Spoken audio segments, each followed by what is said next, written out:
메시는 결국 월드컵 결승을 갖고 이제 내일 새벽이 지나면 그 상대 팀까지 정해집니다.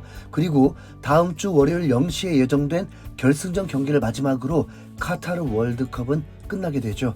이제 월드컵에 남아있는 팀은 아르헨티나, 프랑스, 모로코 세 팀이고, 그러다 보니 이슈의 중심은 슬슬 다시 리그에 집중되고 있습니다.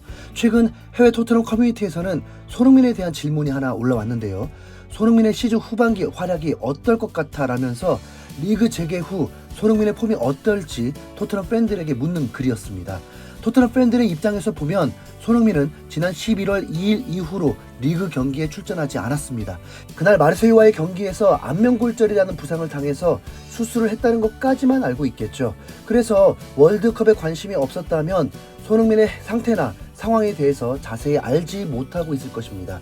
그러다가 포르투갈과의 경기에서 마치 번리전을 연상케 하는 드리블로 황희찬에게 환상 어시스트를 하면서 손흥민의 소식을 듣게 됐나 봅니다.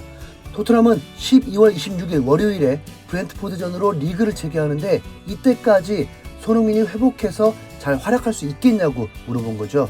이 질문에 대한 팬들의 반응은 매우 긍정적이었습니다. 일단 브렌트포드전까지는 쉬어야 될 것 같아. 엄밀히 말하면 손흥민은 아직 부상 중이거든. 그렇지만 그 상태로 월드컵 풀타임을 소화했지. 개인적으로는 손흥민과 케인의 콤비네이션을 하루빨리 보고 싶어. 리그 후반기에 완전 폭발할 거야. 손흥민은 일단 올해까지 회복에 전념해야 할 것 같아.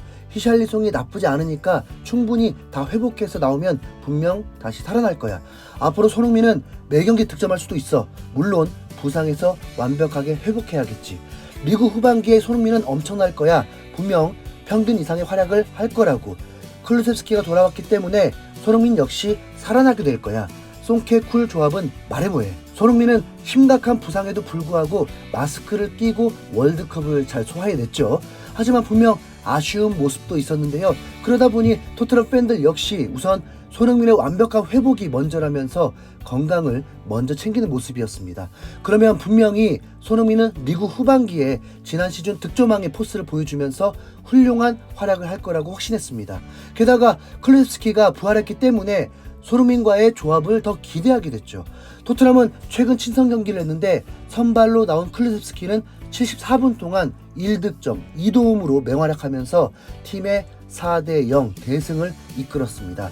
클루셉스키는 8월에 리그가 개막하고 10월까지 계속 부상으로 결장하다가 11월 7일 리버풀전을 시작으로 총 3경기밖에 소화하지 못했는데요. 그 3경기에서도 2도움을 기록하면서 확실한 존재감을 보여줬습니다. 어쩌면 토트넘 팬들이 기대하는 게 전혀 이상하지 않은 이유입니다. 토트넘이 챔스에 진출할 수 있었던 건 손케쿨 조합이 폭발했기 때문이잖아요. 당연히 기대할 수밖에 없죠. 그러나 잔뜩 부푼 토트넘 팬들에게 악몽 같은 뉴스가 터져버렸습니다. 그건 다름 아닌 부상 소식인데요. 가뜩이나 부상에 민감해진 상황에서 또다시 악재가 터졌습니다. 와, 이렇게 안 풀릴 수가 있나요?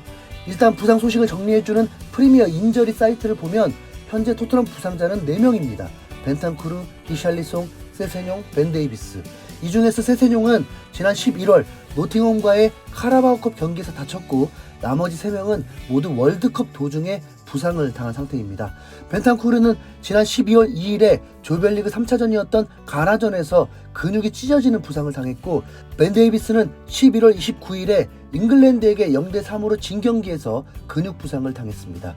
히샬리송은 크로아티아전을 앞두고 워밍업 도중에 햄스트링을 다쳤는데 그래도 출전을 강행했다고 하네요. 미드필드에는 그래도 스킵이 돌아왔고 비수마도 점점 더 적응해 나가고 있어서 벤탄쿠르의 예상 복귀일인 내년 1월까지 어떻게든 버틸 수 있을 것 같은데요. 케인 백업으로 데려온 히샬리송이 연이어 부상을 당하게 되면서 공격진들의 부담이 가중됐습니다. 특히 아직 완벽하게 회복되지 못한 손흥민도 출전할 수밖에 없게 됐죠. 심지어 영국 풋볼 런던은 한술 더 떠서 손흥민, 모우라, 랑글레, 포스터, 에메르송 5명의 선수까지 부상자로 분류했습니다. 손흥민을 부상자 명단에 올린 이유는 마스크를 착용하고 월드컵에 뛰긴 했지만 기본적으로는 아직 다 나은 게 아니라서 앞으로도 마스크를 써야 하기 때문입니다. 나머지 4명의 선수들의 상황에 대해서는 아직 확실하게 밝혀진 것은 아니지만 클루셉스키가 대활약했던 친선 경기에 4명이 모두 결장했다는 점 때문에 작은 부상에 시달리고 있다고 본 겁니다.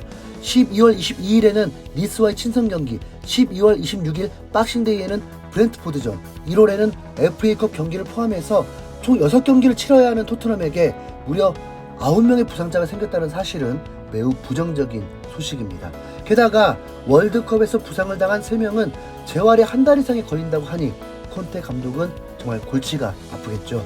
그리고 세세뇽의 부상도 길어지게 되면 손흥민과 페리시치가 또 같이 나오게 되니까 최악의 상황이 반복될 수 있습니다.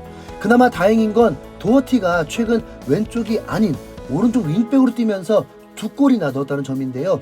크로아티아의 월드컵 경기를 보면 페리시치는 확실히 윙백이 아니라 윙어에 가까운 모습이라는 걸 알 수 있습니다. 그래서 손흥민과 같이 출전했을 때 잘 맞을 수가 없는 선수인 거죠. 콘테 감독이 이번 휴식 기간 동안에 뭔가 특단의 대책을 마련하지 않았다면 여전히 손흥민과 페리시치 조합은 실패할 가능성이 훨씬 높다는 뜻입니다. 히샬리송이 이번 카타르 월드컵에서 4경기 출전에 3골이나 터뜨려서 손흥민이 완전히 회복하기 전까지 충분히 시간을 벌 수 있을 줄 알았는데 오히려 부상으로 한 달을 빠지면서 손흥민의 부담이 더 커져버렸습니다. 16강 한국전에서 석연찮은 판정으로 페널티킥을 유도해낸 것도 모자라서 완벽한 패스 플레이로 득점까지 하더니 막상 진짜 필요할 때는 부상이라니. 히샬리송도 은근히 밉상 캐릭터네요. 손흥민이랑 엄청 친해 보이던데 짜스가 좀 실제로도 좀 도움 좀 줘라 좀 자식아. 한편 이 소식을 아는 토트넘 팬들은 좌절했습니다. 브렌트포드전을 할 수는 있는 거지 9명의 부상이라니 말도 안 돼. 결승전에서 로메로까지 다치면 진짜 최악이야. 월드컵에 나간 선수들 성적이 은근히 좋은 건 긍정적인데 왜 모두 다 다쳐서 그런 거야? 이제 이기려면 손흥민이 쉴 수 없게 됐어. 히샬리송의 폼이 올라오나 싶더니 부상이네. 아무튼 이번 월드컵은 여러모로 최악이야. 선수들이 부상을 당할 수밖에 없잖아. 월드컵이 브렌트포드를 돕고 있어. 토트넘 선수들의 부상은 정말 치명적이야. 가뜩이나 선수단이 안 좋다던 콘테인데 부상까지 터지면 어떻게 되는 거야? 1월 겨울 이적 시장이 아주 중요해졌어. 여기서 부상자들을 잘 커버해야 해. 그래도 밝은 면을 보자면 우리도 마스크 손을 볼 수 있다는 거야.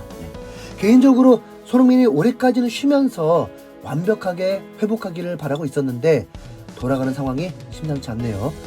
12월 26일은 박싱데이라고 불리는데 영국에서 매우 유명한 행사일인 만큼 기왕에 출전할 수밖에 없다면 손흥민의 멋진 골로 이기면 좋겠네요.